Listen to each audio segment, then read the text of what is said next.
Assalamu alaikum and welcome to my channel Learn to Lead with Aisha.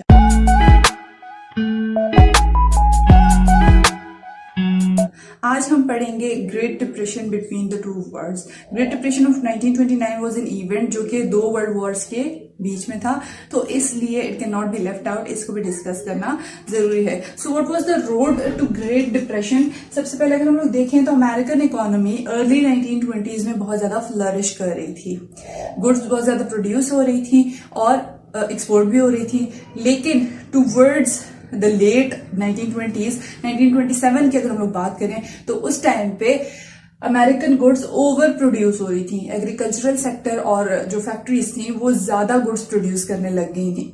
As a result जब over production होती है तो prices decrease हो जाती हैं, तो गुड्स की प्राइसेस ने फॉल करना शुरू किया और इतनी ज्यादा गुड्स थी, ऑफ कोर्स उनको परचेज करने वाले लोग कम थे, तो फिर प्राइसेस कम करके उस पर सेल करना पड़ा। अब जब गुड्स बहुत ज्यादा क्वांटिटी में मौजूद हैं तो उनको बनाने वाले तो नहीं चाहिए फिलहाल, तो फिर अनएम्प्लॉयमेंट स्टार्ट हो गई, ले ऑफ स्टार्ट हो गए, लोगों को जॉब से निकाला जाने लगा। लेकिन वॉल स्ट्रीट क्रैश हो गया था। और वॉल स्ट्रीट क्रैश क्या था? अक्टूबर 1929 में स्टॉक प्राइसेस गिर गई थी। ठीक है, स्टॉक मार्केट जो यूएसए की उसको वॉल स्ट्रीट कहते हैं, तो स्टॉक प्राइसेस गिर गई थी। जब स्टॉक प्राइसेस गिरना शुरू हुई तो इन्वेस्टर्स का कॉन्फिडेंस लूज हो गया। स्पेक्यूलेट करते हैं ना, प्रिडिक्ट कर रहे होते हैं कि स्टॉक की प्राइसेस कम होंगी या ज्यादा होंगी, तो अकॉर्डिंगली इन्वेस्टर्स का कॉन्फिडेंस लूज होना शुरू हो गया, क्योंकि प्रेडिक्शंस इस तरह की आ रही थी कि स्टॉक प्राइसेस मजीद फॉल करेंगी। तो यूं इस तरह से हुआ कि 24 अक्टूबर 1929 को ब्लैक थर्सडे ऑब्जर्व किया गया। अब ब्लैक थर्सडे क्या था?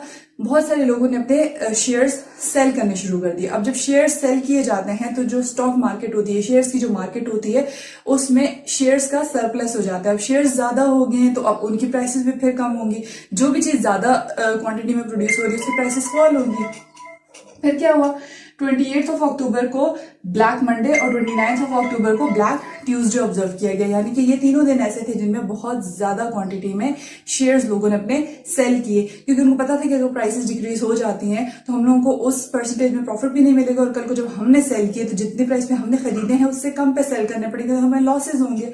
उसके बाद क्या हुआ? एज अ रिजल्ट 29 अक्टूबर 1929 तक 16 मिलियन शेयर्स सेल आउट हो चुके थे। अब जब ये शेयर्स बहुत ज्यादा सेल आउट हुए तो फिर स्टॉक मार्केट कोलैप्स होगी और इसको कहा जाता है वॉल स्ट्रीट क्रैश। उसके बाद क्या हुआ? अब जब लोगों की प्रोडक्ट्स जो हैं, बनाई हुई प्रोडक्ट्स, वो बहुत कम प्राइसेस में सेल हो रही हैं, उनको प्रॉफिट्स नहीं हो रहे, तो फिर उनको अपनी सेविंग्स चाहिए थी। वो सेविंग्स जो उन्होंने बैंक्स में रखी हुई थी, तो लोगों ने बैंक्स में से अपना पैसा विदड्रॉ करना शुरू कर दिया। जब बैंक्स में से विदड्रॉ करना शुरू किया, और ऑफ कोर्स बैंक के पास उसी टाइम पे बहुत ज्यादा अमाउंट नहीं होती कि वो अपने सारे के सारे कस्टमर्स को रिटर्न करे, क्योंकि बैंक ने भी जगह जगह इन्वेस्ट की हुई होती है। तो जब लोगों ने ये देखा कि बैंक्स आर अनेबल टू पे दैट अमाउंट जो कि उन्होंने वहां पे डिपॉजिट की हुई है, तो इस टाइम पे भी पैनिक विड्रॉल शुरू हो गई। सब लोगों ने ही अपने अपने पैसे विड्रॉ करने शुरू कर दिए, क्योंकि ऐसा ना बैंक के पास पैसा खत्म हो जाए, हमें हमारा पैसा मिले ही नहीं।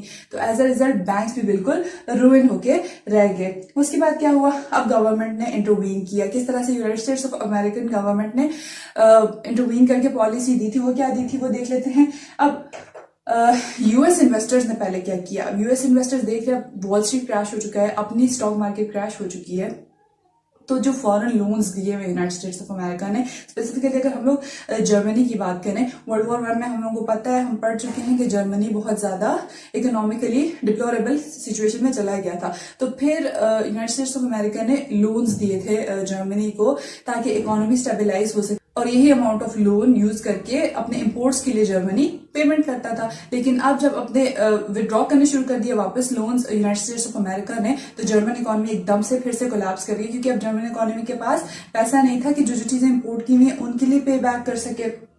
तो यूं जितना भी इंटरनेशनल सिस्टम ऑफ लोन्स था वो सारा का सारा कोलैप्स हो गया। एज अ रिजल्ट यूरोप और नॉर्थ अमेरिकन ये जो एरियाज थे, ये बाकी सारी स्टेट्स के लिए देवर अ मार्केट, इनको लोग गुड्स सेल करते थे, तो वो जो ट्रेड था उस पर भी बहुत ज्यादा इम्पैक्ट पड़ा। गुड्स की प्राइसेस इतनी ज्यादा कम होगी कि 45% तक रिड्यूस होगी। तो फिर सारी की सारी नेशंस पे इम्पैक्ट पड़ रहा था, तो नेशंस ने अपनी इकोनॉमीज को प्रोटेक्ट करने की कोशिश की, अपनी इंडस्ट्रीज को प्रोटेक्ट करने की कोशिश की, और क्या शुरू कर दिया, प्रोटेक्शनिज्म स्टार्ट कर दिया, बुलियनिज्म स्टार्ट कर दिया, मर्केंटलिज्म स्टार्ट कर दिया, इकोनॉमिक रियलिज्म स्टार्ट हो गया। ठीक है, ये कॉन्सेप्ट्स यहाँ अप्लाई होंगे, अप्लाई कर सकते हैं ना। अच्छा, उसके बाद क्या हुआ, अब गवर्नमेंट ने, यूनाइटेड स्टेट्स की गवर्नमेंट ने इंटरवीन किया, तो प्रेसिडेंट हूवर ने स्मूथ-हॉलर टैरिफ इंट्रोड्यूस करवाया 1930 में।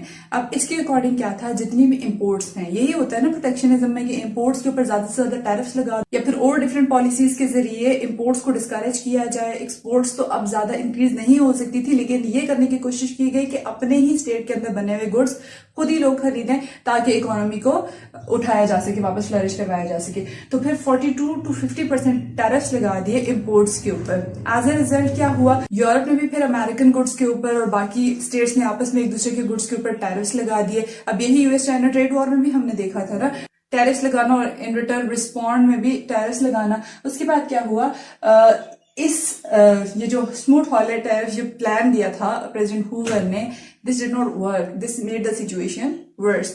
तो क्या हुआ, he was voted out of his office and President Roosevelt was elected as the new President of United States of America. और रूजवेल्ट की न्यू डील के बारे में तो आपने सुना ही होगा। रूजवेल्ट ने अपनी न्यू डील ये प्लान दिया और इसके अकॉर्डिंग रूजवेल्ट ने कहा सोशल वेलफेयर असिस्टेंस करूंगा ऑन नेशनल लेवल, लोगों के लिए अनएम्प्लॉयमेंट खत्म करने की कोशिश की जाएगी, लोगों को एड देने की कोशिश की जाएगी और यूं इकोनॉमी को बेहतर बनाने की कोशिश की जाएगी। And this worked, this welfare plan worked and it was adopted by other European nations as well. उसके बाद क्या हुआ, अब जब लोग अपनी करंट गवर्नमेंट से सेटिस्फाइड नहीं होते फॉर द रीजन कि वो इकोनॉमिक बेहतरी नहीं लेके आ रही है, तो फिर इसी तरह से यूरोप के अंदर भी हुआ कि people got tilted towards the far right. और इसमें क्या हुआ, अब अनएम्प्लॉयमेंट और पॉवर्टी की वजह से लोगों में एंगर था, पीपल वांटेड कि अब देखें, यहाँ से हम लोग देखेंगे कि अब इटली, जब हम इटली के अंदर फॉशिज्म पढ़ेंगे, जर्मनी के अंदर फॉशिज्म या नाजिज्म पढ़ेंगे,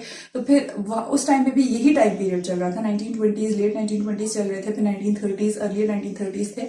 तो उस टाइम पीरियड पे भी सारा हम लोग ये देखते हैं कि इकोनॉमिक कंडीशन वर्स्ट से वर्स्ट होती चली जा रही थी, जिसकी वजह से लोग डिससैटिस्फाइड थे। फिर जो आ रहा था वो कह रहा था कि रोटी कपड़ा मकान मैं आपको दूंगा, तो फिर ऑफ कोर्स लोग उसको सपोर्ट कर रहे थे। और यहाँ पे भी इसी तरह से हुआ, बहुत सारे लोग they turn to the right wing leaders, ठीक है, हुआ कंजर्वेटिव जो ये चाह रहे होते हैं कि नेशनलिज्म ही आए और नेशनलिज्म का कार्ड यूज करके they just gain the support of people. तो फिर क्या हुआ, कुछ ने तो ये भी कहा कि हम लोग एम्पायर्स बिल्ड करेंगे, हम लोग ज्यादा कॉलोनीज स्टैब्लिश करेंगे ताकि वहां से हम लोग अपने लिए रिसोर्सेज स्टार्ट कर सकें। और ये कहना था, मसोलिनी ने भी इस तरह से कहा और हिटलर ने भी कहा। तो 1935 में मसोलिनी ने एबिसिनिया के ऊपर अटैक कर दिया, एबिसिनिया को, ताकि एनेक्स किया जा सके। और 1938 में हिटलर ने ऑस्ट्रिया के ऊपर, और हिटलर की तो अभी हम लोग जब फॉशिज्म पढ़ेंगे उसमें हम पढ़ेंगे कि हिटलर की तो एंशुलूस की पॉलिसी थी, ऑस्ट्रिया, चेकोस्लोवेकिया, उसने इर्द गिर्द, फिर फाइनली जब पोलैंड में इन्वेड किया था तो फिर हिटलर ने तो बहुत सारी लैंड्स को एनेक्स करने की कोशिश की थी।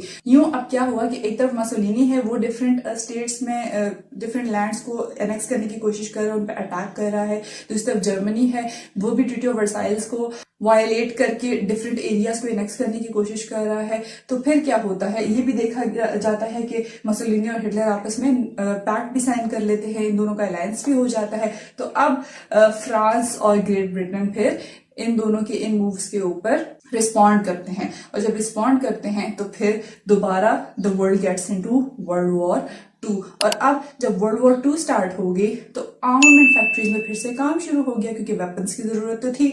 आर्मामेंट फैक्ट्रीज में ही एम्प्लॉयमेंट स्टार्ट हो गई, लोगों को जॉब्स मिलनी शुरू हो गई, और यूं दोबारा से इकोनॉमीज फ्लरिश करना शुरू होगी और ग्रेट डिप्रेशन खत्म हो गया।